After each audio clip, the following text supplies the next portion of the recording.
ಸಂಚಾರಕ್ಕೆ ಅಡಚಣೆಯಾಗುತ್ತಿದ್ದ ಅಂಗಡಿಗಳ ತೆರವು.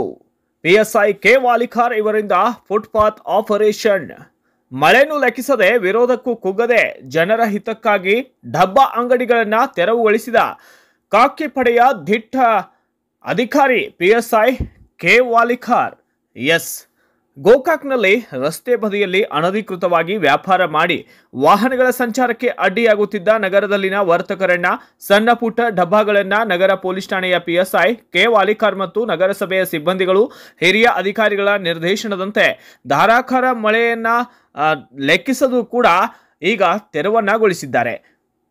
ಸಂಗೊಳ್ಳಿ ರಾಯಣ್ಣನ ವೃತ್ತದ ಬಳಿ ಬಸವೇಶ್ವರ ವೃತ್ತದಿಂದ ಲಕ್ಷ್ಮೀ ಟಾಕೀಜ್ ಪೊಲೀಸ್ ಠಾಣೆ ಸುತ್ತಮುತ್ತ ಬೀದಿ ಬದಿಯಲ್ಲಿ ಡಬ್ಬಗಳನ್ನು ಇಟ್ಟುಕೊಂಡೇ ವ್ಯಾಪಾರಿಗಳು ವ್ಯಾಪಾರವನ್ನ ಮಾಡುತ್ತಿದ್ದರು. ಇದರಿಂದ ವಾಹನಗಳ ಸುಗಮ ಸಂಚಾರಕ್ಕೆ ಅಡಚಣೆಯಾಗುತ್ತದೆ ಎಂಬ ದೂರುಗಳಿದ್ದವು. ಹಲವಾರು ಬಾರಿ ಮೌಖಿಕವಾಗಿ ನೋಟಿಸ್ ನೀಡಿ ಬೀದಿ ಬಳಿಯ ವ್ಯಾಪಾರಸ್ಥರಿಗೆ, ಸಣ್ಣ ಪುಟ್ಟ ಅಂಗಡಿಯವರಿಗೆ ತಿಳಿಸಿದರೂ ಕೂಡ ನಿರ್ಲಕ್ಷ್ಯ ವಹಿಸಿದವರಿಗೆ ಇವತ್ತು ಖಾಕಿ ಪಡೆಯ ದಿಟ್ಟ ಅಧಿಕಾರಿ ಪಿಎಸ್ಐ ಕೆ ವಾಲಿಕಾರ್ ನೇತೃತ್ವದಲ್ಲಿ ತೆರವನ್ನಗೊಳಿಸಲಾಗಿದೆ. ಇನ್ನು ತೆರವುಗೊಳಿಸಲು ಕೆಲವರು ಪ್ರತಿರೋಧ ವ್ಯಕ್ತಪಡಿಸಿದ್ದು, ಯಾವುದನ್ನೂ ಲೆಕ್ಕಿಸದೆ ಜನರ ಹಿತ ಕಾಪಾಡಲು ಬೀದಿ ಬದಿ ಇದ್ದಂತಹ ವರ್ತಕರ ಮತ್ತು ಅಂಗಡಿಗಳನ್ನು ತೆರವುಗೊಳಿಸುವಲ್ಲಿ ಯಶಸ್ವಿ ಆಗಿದ್ದಾರೆ. ಇನ್ನು ಸಾರ್ವಜನಿಕರಿಗೆ ಸಮಸ್ಯೆ ಆಗದಂತೆ ನೋಡಿಕೊಂಡು ನಗರಸಭೆಯವರು ಸೂಚಿಸಿದ ಸ್ಥಳಕ್ಕೆ ತೆರಳಿ ವ್ಯಾಪಾರ ಮಾಡಿಕೊಂಡು ಹೋಗಲು ಕಟ್ಟುನಿಟ್ಟಿನ ಕ್ರಮಗಳನ್ನು ತಿಳಿಸಿದ್ದಾರೆ.